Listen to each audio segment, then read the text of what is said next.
Hello again, FlossTube. It's Cowgirl Kate again. It's my second video today, but hopefully you guys will like what this one's about. I have unearthed the ancient remains of the Teresa Wentzler project box. I'm just going to grab the camera here and show you. That sucker is packed full.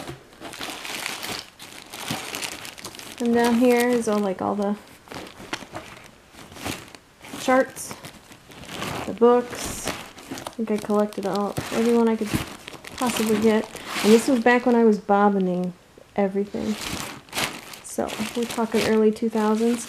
And before that, I had floss bags. And that's what I did. For the blended threads. And I'd probably still continue to use this technique for them, just because I could, unwind a length of floss, partner it with the other color it needed, and then just stick them all in there and then just grab them out as I went, and it went a lot faster. Just doing it by symbols. So anyway, back up here. Sorry about all this high-tech stuff you're going through. To start things off, I have a finish. It's not mine, but it is stunning. It is one that Kirsten did, and her family sent this one over because it was a needleworker and so forth. But here is Teresa Wentzler's Lady of Shalott. Isn't that incredible? And I know she stitched it on 28 count Monaco, I believe is the fabric that she used for that. So, ain't it just amazing? It's got beads in the border. Let me see if I can get up close without getting blurred. It's got beads in the border. The lady's face is over one. I mean, just, oh my God, the level of work that she put into that. So someday this will have pride of place in my house. As soon as I get money to put it in a real good framing job. So that was one of the finishes that she sent over. She had a couple of other Teresa Wentzler projects, but they're in another box, and I haven't unearthed all of that yet. This one is one of mine, and you can see how I kit things now. It's just everything goes in a Ziploc and I just grab it.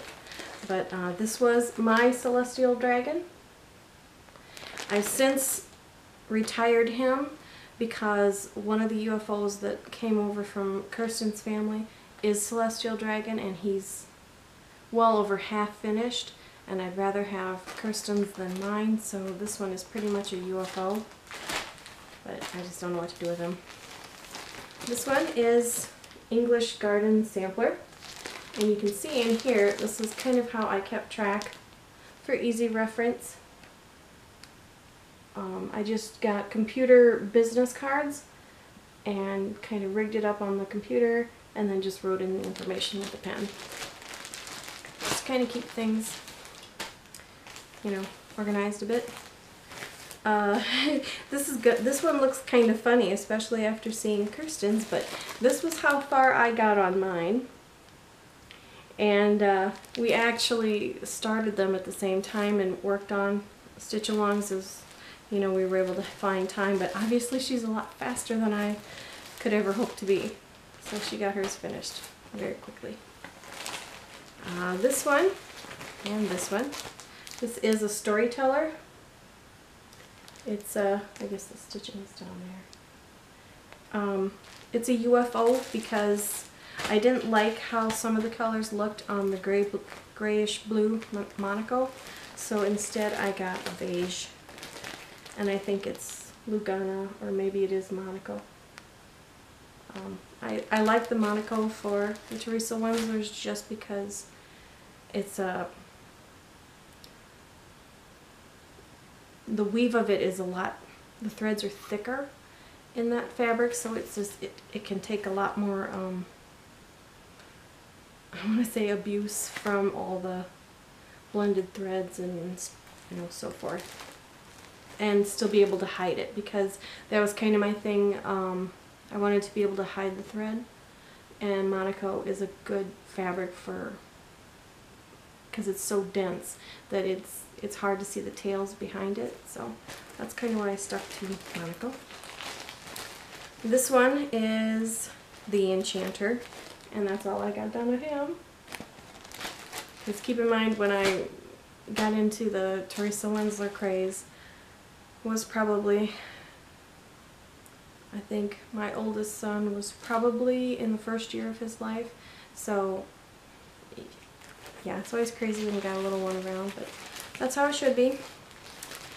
This one is Dragon Ride, and that's probably the most progress of my Teresa Wentzlers. It's probably this one. And I love them. It's like a mini vacation to work on these things. They're just so, they're so pretty, and they're so detailed that it's just fun, but you need to put everything else out of your head to work on them. So it feels like a vacation to me. And this one is Rapunzel, but she's the first conversion that I ever did. And I switched her hair from blonde to brown. Just because I thought it reminded me of Arwen in Rivendell. And yeah, I'm a big Lord of the Rings fan, but kind of see, hopefully that's zoomed in on her face good. But she had over one skin, and I changed the colors. I kept all that information, but one of these days, when things slow down, the Teresa Wentzlers will get their shout out in the sun, I guess. But for now, they've kind of been camped out in the back of the closet, which is a sad fate for any project, really. But mine suffer it a lot. But who knows? You know, things could change, and this year's been probably the best one, at least in 3 years, that I've had to, you know, work on my stuff. So, you know, hope remains. There's also, sadly, she's not doing any more designs. There's a bunch of freebies, you know, that I kept tucked away that she had offered on her website and such. I don't even know if the website is still going, to tell you the truth. I guess after the big announcement that the board was dismantling or whatever, and that she wasn't doing any more designing, it just kind of fell out of sight, out of mind, and with all that was going on in my life, these didn't get a lot of attention. But I'd probably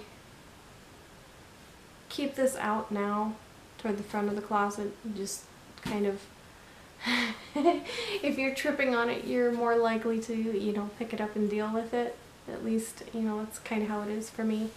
So anyways, I hope you enjoyed this mini tour of the Teresa Wentzler Shadows in the Closet. We'll call it that. Yeah.